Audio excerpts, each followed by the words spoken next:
Redmagicന്റെ Redmagic 9 Pro series ഇപ്പോൾ launch ചെയ്തിട്ടുണ്ട്. Redmagic 9 Pro സീരീസിൽ രണ്ട് ഫോണുകൾ വരുന്നുണ്ട്. Redmagic 9 Proയും അതുപോലെ തന്നെ Redmagic 9 Pro Plusഉം.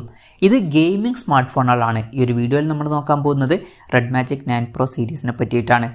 ഈ രണ്ട് ഫോണുകളിലും പല ഫീച്ചേഴ്സും ഓൾമോസ്റ്റ് സെയിം ആയിട്ടാണ് വരുന്നത്. ചെറിയ ഡിഫറൻസ് ഒക്കെ വരുന്നുള്ളൂ. എന്തായാലും ആദ്യം ഡിസ്പ്ലേയുടെ കാര്യം നോക്കുകയാണെന്നുണ്ടെങ്കിൽ രണ്ട് ഫോണുകളിലും സെയിം ആയിട്ടുള്ള ഡിസ്പ്ലേയും കാര്യങ്ങളൊക്കെ തന്നെയാണ് വരുന്നത്. രണ്ട് ഫോണുകളിലും 6.8 ഇഞ്ചിൻ്റെ ഫുൾ HD+ ഡിസ്പ്ലേ കൊടുത്തിട്ടുണ്ട്. BOEയുടെ Q9+ൻ്റെ ഡിസ്പ്ലേ ആണ് ഇതിൽ വരുന്നത്. OLED പാനലാണ്. പിന്നെ 120 ഹെർട്സിൻ്റെ റിഫ്രഷ് റേറ്റ് സപ്പോർട്ട് ചെയ്യുന്നുണ്ട്. 960 ഹെർട്സിൻ്റെ ടച്ച് സാമ്പിളിംഗ് റേറ്റ് ഇതിൽ വരുന്നുണ്ട്. വളരെ കൂടിയ ടച്ച് സാമ്പിളിംഗ് റേറ്റ് കൊടുത്തിട്ടുണ്ട്. ഗെയിമിംഗ് ഫോണാണ്, അതുകൊണ്ട് തന്നെ ഇതൊക്കെ ഇമ്പോർട്ടൻ്റ് ആയിട്ടുള്ള കാര്യങ്ങളാണ്. പിന്നെ ഫ്ലാറ്റ് ആയിട്ടുള്ള ഡിസ്പ്ലേ ആണ് വരുന്നത്. ഇപ്പോൾ ഗെയിമിംഗ് ഫോൺ ആയതുകൊണ്ട് തന്നെ ഫ്ലാറ്റ് ആയിട്ടുള്ള ഡിസ്പ്ലേ ആയിരിക്കും കുറച്ചും കൂടി നല്ലത്. ഏകദേശം 93.7% സ്ക്രീൻ ടു ബോഡി റേഷ്യോ ഇതിൽ വരുന്നുണ്ട്. പിന്നെ 10-bit ഡിസ്പ്ലേ ഒക്കെ ഇതിൽ കൊടുത്തിട്ടുണ്ട്. എടുത്തു പറയേണ്ട ഒരു കാര്യം, അണ്ടർ ഡിസ്പ്ലേ സെൽഫി ക്യാമറയും കാര്യങ്ങളൊക്കെ ഈ ഫോണിൽ വരുന്നുണ്ട്. അതായത് ഇതിൽ പഞ്ച് ഹോൾ ഡിസൈനോ അങ്ങനെയുള്ള കാര്യങ്ങളൊന്നും വരുന്നില്ല. സെൽഫി ക്യാമറ സ്ക്രീനിൻ്റെ ഉള്ളിലാണ് വരുന്നത്. അപ്പം ഒരു ഫുൾ വ്യൂ സ്ക്രീൻ എക്സ്പീരിയൻസും കാര്യങ്ങളൊക്കെ നമുക്ക് ലഭിക്കുന്നതായിരിക്കും. പീക്ക് ബ്രൈറ്റ്നസ് വരുന്നത് 1600 nits ആണ്. അതുപോലെ തന്നെ 2260 ഹെർട്സിൻ്റെ PWM ഡിമ്മിങ് എന്നുള്ള ഫീച്ചറും ഇതിൽ വരുന്നുണ്ട്. അപ്പോൾ ഡിസ്പ്ലേ ഫീച്ചേഴ്സ് മൊത്തത്തിൽ നോക്കുകയാണെന്നുണ്ടെങ്കിൽ അത്യാവശ്യം നല്ല ഡിസ്പ്ലേ ഫീച്ചേഴ്സൊക്കെ വരുന്നുണ്ട് എന്ന് പറയാവുന്നതാണ്. അതിൽ തന്നെ എടുത്തു പറയേണ്ട കാര്യം, അണ്ടർ ഡിസ്പ്ലേ സെൽഫി ക്യാമറയാണ് ഇതിൽ കൊടുത്തിരിക്കുന്നത്. In display finger print sensor ഇതിൽ വരുന്നുണ്ട്. ഫോണിൻ്റെ വെയിറ്റ് വരുന്നത് ഏകദേശം 229 ഗ്രാമാണ്. തിക്നെസ് വരുന്നത് 8.9 mm ആണ്. പ്രോസസ്സറിൻ്റെ കാര്യം പറയുകയാണെന്നുണ്ടെങ്കിൽ സ്നാപ്ഡ്രാഗൺ 8 Gen 3 എന്ന പ്രോസസ്സർ ഇതിൽ കൊടുത്തിട്ടുണ്ട്. ഇത് സ്നാപ്ഡ്രാഗണിൻ്റെ ഏറ്റവും ലേറ്റസ്റ്റ് ആയിട്ടുള്ള ഫ്ലാഗ്ഷിപ്പ് പ്രോസസ്സറാണ്. ബെസ്റ്റ് ആയിട്ടുള്ള പെർഫോമൻസും കാര്യങ്ങളൊക്കെ ഇത് ലഭിക്കുന്നതായിരിക്കും. പിന്നെ 5G സപ്പോർട്ടും കാര്യങ്ങളൊക്കെ വരുന്നുണ്ട്. ഇതിൽ 9 Proയിൽ ബേസ് വേരിയൻറ്റിൽ 8 GB റാമും 256 GB ഇൻറ്റേർണലുമാണ് വരുന്നത്. 12 GB റാമും 256 GB ഇൻറ്റേർണലുമായിട്ട് വരുന്ന വെർഷനും 12 GB റാമും 512 GB ഇൻറ്റേർണലുമായിട്ട് വരുന്ന വെർഷനും വരുന്നുണ്ട്. 9 Pro Plusൽ ബേസ് വേരിയൻറ്റിൽ 16 GB റാമും 512 GB ഇൻറ്റേർണലാണ് വരുന്നത്. പിന്നെ 24 GB റാമും 1 TB ഇൻറ്റേർണലുമായിട്ട് വരുന്ന ഒരു വെർഷനും വരുന്നുണ്ട്. ഈ രണ്ട് ഫോണുകളിലും LPDDR5Xൻ്റെ റാമാണ് ഉപയോഗിച്ചിരിക്കുന്നത്. UFS 4.0 സ്റ്റോറേജ് ടൈപ്പും വരുന്നുണ്ട്. പിന്നെ രണ്ട് ഫോണുകളിലും IR ബ്ലാസ്റ്റർ എന്നുള്ള ഫീച്ചർ വരുന്നുണ്ട്. NFC-യുടെ സപ്പോർട്ടും കാര്യങ്ങളൊക്കെ ഈ ഫോണുകളിൽ വരുന്നുണ്ട്. പിന്നെ ഗെയിമിംഗ് ഫോണാണ്, അതുകൊണ്ട് തന്നെ പെർഫോമൻസ് ഒക്കെ ഒന്നും കൂടി ബെറ്റർ ആക്കാൻ വേണ്ടിയിട്ട് റെഡ് കോർ R2 ഗെയിമിംഗ് ചിപ്പും കാര്യങ്ങളൊക്കെ ഈ ഫോണുകളിൽ കൊടുത്തിട്ടുണ്ട്.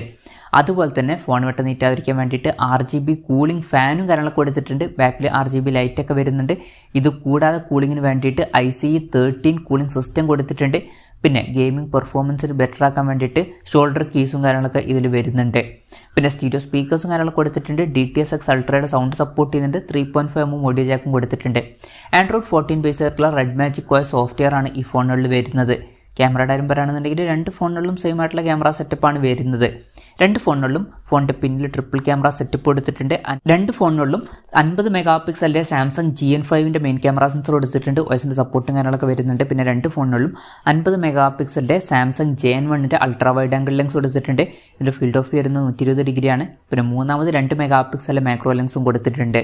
പിന്നെ ഫ്രണ്ടിൽ 16 മെഗാപിക്സലിൻ്റെ സെൽഫി ക്യാമറയാണ് രണ്ട് ഫോണുകളിലും വരുന്നത്. ഇനി ബാറ്ററിയുടെ കാര്യത്തിലോട്ട് വരികയാണെന്നുണ്ടെങ്കിൽ ഇതിൽ 9 Proയിൽ 6500 mAhൻ്റെ ബാറ്ററിയാണ് കൊടുത്തിരിക്കുന്നത്. എന്നാൽ 9 Pro Plusൽ 5500 mAhൻ്റെ ബാറ്ററി വരുന്നുള്ളൂ.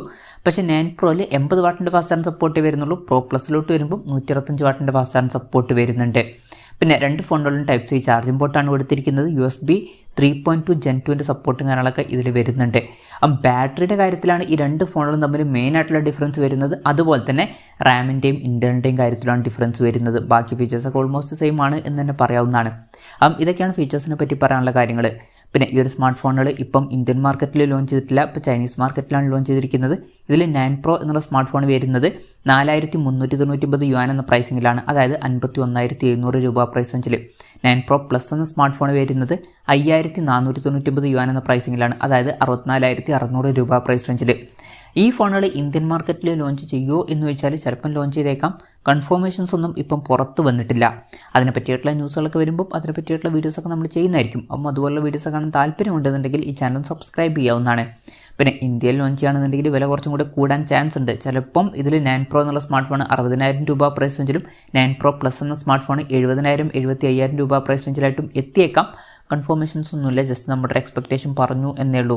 എന്തായാലും ഓവറോൾ നോക്കുകയാണെന്നുണ്ടെങ്കിൽ ചൈനീസ് പ്രൈസിങ് അത്യാവശ്യം നല്ലൊരു പ്രൈസിംഗ് ആയിട്ടാണ് തോന്നിയിട്ടുള്ളത്. ആ ഒരു പ്രൈസ് റേഞ്ചിൽ അത്യാവശ്യം നല്ല ഫീച്ചേഴ്സും കാര്യങ്ങളൊക്കെ ഈ ഫോണുകളിൽ വരുന്നുണ്ട് എന്ന് പറയാവുന്നതാണ്.